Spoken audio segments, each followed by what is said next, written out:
में प्रेस के बंधुओं से भी कहा है कि बानसूर में कानून का राज नहीं है। जो स्वतंत्र भारत का संविधान बनाया, अंबेडकर जी ने जो संविधान बनाया, वो बानसूर में तो बिल्कुल लागू नहीं है। यहाँ पर तो पोपाबाई का राज है और पोपाबाई का संविधान चलता है। दुनिया भर की झूठी घोषणाएं यहाँ होती आई हैं। अब की सबसे पहले तो टेक्निकल रूप से गलत घोषणा कर दी गई नगरपालिका की, जिसकी स्वीकृति नगरपालिका की घोषणा कर दी, उसका शिलान्यास भी कर दिया और फिर उसकी स्वीकृति आई 1 साल के बाद। तब तक वो मैंने कहा था अवैध चल रही है, अवैध चलती रही। नंबर 2, उसमें जो नगरपालिका का जो एरिया था उसके साथ न्याय नहीं हुआ। 2 बाहर की पंचायतें जोड़ दी, जो वो पंचायतें भी आज रुड़ रही हैं और विकास के काम भी उनमें ठप हो गए। नंबर 2, अस्पताल की घोषणा की है, इस अस्पताल में नहीं, ये झूठ बोलती है शकुंतला जी। मैं कहता हूँ कि इतना झूठा आदमी मैंने आज आज़ादी के इतिहास में कभी ऐसा किसी मंत्री ने नहीं कहा कि मैंने अस्पताल की बिल्डिंग का 30 करोड़ रुपया मंजूर कर दिया। कुल राजस्थान के खजाने से कुल 36 लाख रुपए मंजूर हुए बानसूर के लिए। 36 लाख में भी 17 काम है, 36 लाख में भी केवल 17 काम है। तो आज ये भी झूठी वाहवाही ले ली। और जो वर्चुअल जो उद्घाटन होते हैं वो इमरजेंसी में होते हैं। शकुंतला जी ने सभी सरपंचों को, ग्राम पंचायतों को, अधिकारियों को एक आदेश जारी करके कह दिया सब जगह अशोक गहलोत और मेरा और संबंधित सरपंच का नाम लिखा दो।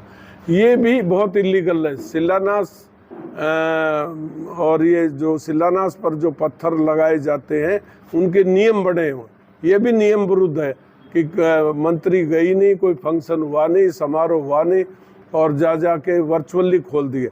वर्चुअल उद्घाटन मुख्यमंत्री करते हैं क्योंकि मुख्यमंत्री को काम की अधिक होने के कारण वो वर्चुअल उद्घाटन कर सकते हैं सामान्यतः।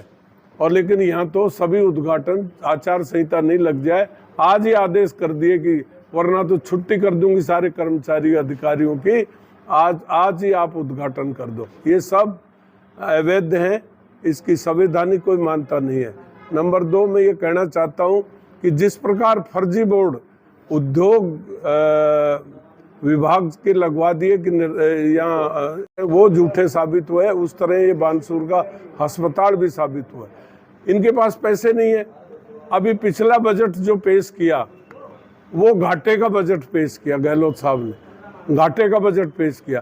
केंद्रीय स्पॉन्सरशिप की जो स्कीम है उसका पैसा भारत सरकार स्टेट गवर्नमेंट को भेजता है। अब वो पैसे का हिसाब बाद में लिया जाता है, लेकिन उनको उन सेंट्रल स्पॉन्सरशिप स्कीम का काम तो चालू किया नहीं और चुनाव जीतने के लिए रेवड़ियां बांटना शुरू कर दिया। पैसा भारत सरकार का और उनका दुनिया भर का, किसी को किट दे रहे हैं, किसी को मुफ्त कार्रवाई, किसी को अनाज दे रहे हैं, किसी को कुछ दे रहे हैं। 2 अच्छी बात है, लेकिन ये पैसा जिसकी बजट में जिसका कोई प्रावधान नहीं है उनको रेवड़ियां बोलते हैं। वो रेवड़ियां ये जो बांटी गई, इनका अगली सरकार की जान को आफत आएगी। अब जो अस्पताल भी इन्होंने बनाने की वो जो झूठा अस्पताल भी जहाँ खोला है वो भी बानसूर की धरती पर नहीं है। वो मंडीजा पंचायत उसमें आती है, उसकी ना कोई कनेक्टिविटी है ना कोई और। एक इतिहास में मोहम्मद तुगलक नाम का बादशाह हुआ है जो हर दूसरे दिन राजधानी बदल देता था, हर दूसरे दिन सोना का पहाड़ का सपना लेता था, हर दूसरे दिन जो ग्रामीण थे उनको सपना दिखाता था। वो कव्वाल मोहम्मद तुगलक का जैसा जो हाल था वही हमारी शकुंतला जी का हाल है। रोज झूठे सपने दिखाती है। मैंने बहुत विकास के काम किए। मैं आपसे निवेदन करना चाहता हूं कि एक भी काम शकुंतला ने कोई किया हो तो मैं मेरा राजनीति में संन्यास ले लूँगा। हमारी बनाई हुई सड़कें सब उजड़ गई, पुरानी सड़कों का कोई लेना देना नहीं है। नया जो सड़कों का लिंक रोड और इसके बजट से पैसा आया वो नई जगह बनी है, पुरानी सड़कें सारी उखड़ गई, कोई बात नहीं। और डेवलपमेंट, शकुंतला को ये भी ज्ञान नहीं है कि विकास में परिसंपत्तियाँ आती हैं, डेवलपमेंट परिसंपत्तियाँ होती हैं। और जो मैंने हॉस्पिटल को अपग्रेड कर दिया, स्कूल को अपग्रेड कर दिया, तहसील को अपग्रेड कर दिया। ये विकास नहीं है, ये प्रशासनिक सिस्टम है। जैसे जैसे जनसंख्या बढ़ेगी वैसे वैसे प्रशासनिक कार्यालयों की क्षमता और स्टेटस में बढ़ोतरी होगी ऑटोमेटिक। विकास उसको कहते हैं जो परिसंपत्तियां डेवलप हो। जैसे मैंने मेरे टाइम में परिसंपत्तियां बनाई, उदाहरण के तौर पर मैंने बानसूर बाईपास बनाया जिसके कारण आज बानसूर शहर चला गया। मैंने बाबरिया बांध बंधवाया जो 1962 का टूटा हुआ।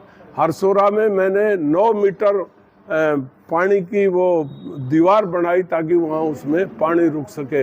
ये इसको परिसंपत्तियां कहते हैं। परिसंपत्तियां कहते हैं हमने बानसूर में बिजली घर नहीं था। वसुंधरा जी वो हीरो है बीजेपी की, और जब वो बीजेपी में तो मैं भी बीजेपी में। ये मनमुटाव होता है। सतीश पूनिया ने जो है वो किसी कारण से घर में मनमुटाव चलता है तो भाई भाई को बाहर निकाल दिया, भाई खुद भी बाहर हो गया। इसलिए हम भाई भाई सब एक है। सतीश पूनिया जिंदाबाद, रोहितास उनके साथ है। कोई खराबी बात नहीं, कोई गलत बात नहीं। बीजेपी में हूँ मैं, बीजेपी से बाहर कहाँ गया? ये तो मेरे विरोधी हवा उठाते हैं मैं बाहर हूँ। बता मैं कौन सा झंडा? मेरे दफ्तर से बाहर फोटो देख लो, मेरे दफ्तर से बाहर फोटो देख लो, सब बीजेपी के। मैंने कहा कि मैं ये कौन होते हैं मुझे निकालने वाला? बीजेपी तो मेरी माँ है। बताओ मैंने कब स्वीकार किया कि मैं बीजेपी से बाहर हूँ? मैं विपक्ष में नहीं हूँ। और अब रैली आएगी तो मैं उनका समर्थन करूंगा, उनका स्वागत करूंगा। बानसूर में आएगी तो, क्योंकि कांग्रेस विरोधी है वो रैली, कांग्रेस विरोधी रैली आएगी तो हम उसका स्वागत करेंगे। कोई भी शक्ति जो कांग्रेस विरोधी आएगी हम उसका स्वागत करेंगे। आप खैरतल मंडी में, जबकि सबसे बड़ी मंडी आज बानसूर की होगी, वो इनसे नीचे है। बानसूर में 1 पैसे की सरकारी खरीद नहीं हुई, क्योंकि शकुंतला ने कहा कि यहाँ का जमींदार लूटे तो लूटे, इसको इस बात की कोई चिंता नहीं रही। पानी इसने नहीं दिया, ये इसने नहीं दिया, अस्पतालों का बुरा हाल, स्कूल खोल दिए, टीचर नहीं है। और स्कूल ऐसी जगह खोले जहाँ अंग्रेजी का मास्टर जाए नहीं। तो कौन से क्षेत्र में इसने डेवलपमेंट किया? एक भी परिसंपत्ति बनाई हो तो मुझे बताओ। अगर परिसंपत्ति नहीं बनाई तो इसको सी मस्ट रिजाइन इमीडिएटली। और मैं तो ये कहता हूँ शकुंतला, रामलीला मैदान में 2 मंच लगा दो, मेरा चैलेंज है। आपने कोई विकास किया हो तो आप भी प्रूफ लिया हो, और मैंने जो विकास किया वो मैं भी प्रूफ लिया हूँ, और पत्रकार लोग और बानसूर की जनता फैसला कर देगी कि भाई किसने विकास किया और किसने। मेरा चैलेंज है शकुंतला, मेरा चैलेंज स्वीकार करे और रामलीला मैदान पर मंच लगाए कि किसने कितना विकास किया। अगर उसमें ये मुझे जीत जाए तो मैं इसका समर्थन ही नहीं करूंगा, इसको जिता के भी भेजने की पूरी कोशिश करूंगा। तो ये झूठी है। स्टेशन लाया, उसको कहते हैं परिसंपत्तियां। हमने एसडीओ कोर्ट बनवाई, हमने क्या कहते हैं बस स्टैंड का निर्माण यहाँ कराया जो मेरे जाने के बाद अधूरा रह गया। बस स्टैंड बनाया। दूसरा हमने खेल स्टेडियम बनवाया, और उस टाइम में तो बजट बहुत कम होता था। ये 1 साल के पीरियड में 192 गांव और ढाणियों में मैंने सड़कों का निर्माण कराया। प्रत्येक पंचायत हेडक्वार्टर को मेरे से पहले रेत के टीले टीले थे। यहाँ की भौगोलिक स्थिति को मैंने बदला, उनको कहते हैं परिसंपत्तियां। हाँ? और कॉलेज खुलवाया। उस कॉलेज के लिए शकुंतला कहती है उसकी प्रशासनिक स्वीकृति मैंने ली। इससे झूठी कोई भी नहीं है। मेरे पास ऑर्डर की कॉपी है, मैं अभी आपको देता हूँ। हमने उस ऑर्डर में लिखा वित्तीय स्वीकृति भी, पदों की सैंक्शन भी, प्रिंसिपल कितने चपड़ासी होंगे, और स्कूल का वो जो जमीन थी कॉलेज के लिए, जमीन भी हमने बब्बल था। बब्बल तो हमारे टाइम में हम लेकर आए, तो बब्बल के दस्तखतों से हमने कॉलेज की जमीन आवंटित की थी। करा जमीन भी मैंने की है, वित्तीय स्वीकृति भी मैंने की है। मतलब इतना झूठ कोई बोल सकता है क्या? मेरे ऑर्डर में बाकायदा जो वसुंधरा जी ने जो ऑर्डर निकाला उसमें बाकायदा सब चीज़ों की सैंक्शन है टोटल, वो भी मैं आपको दिखाऊंगा। तो ये इतनी झूठी है, ये हमको सैंक्शन। दूसरी बात, जब घाटे का बजट होगा, सेंट्रल स्पॉन्सरशिप स्कीम एक भी लागू नहीं की, पानी का इंतजाम नहीं किया। सबसे बड़ा फेलियर का काम शकुंतला का ये है कि पूरे अलवर जिले में पीने का पानी चंबल से जो अशोक गहलोत की पिछले बजट में घोषणा थी, पूरे जिले में पानी आ गया, बानसूर को रह गया। बानसूर क्यों रह गया? शकुंतला ने कहा मुख्यमंत्री को कि मेरे को मंत्री बना दिया, बहुत है, बानसूर को पानी की कोई जरूरत नहीं है। ये बड़े दुखद बात है कि बानसूर में के अलावा आपका रामगढ़ में खुल गया, बहरोड में आ गया, मुंडावर में आ गया, तिजारा में आ गया, लक्ष्मणगढ़ में आ गया, सब जगह पानी आ गया, शहर में पानी आ गया।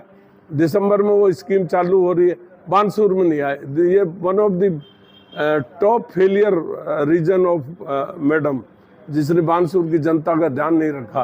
फिर एमएसपी में जो सरकारी मूल्य हैं, जो ये अपने फसल के हैं,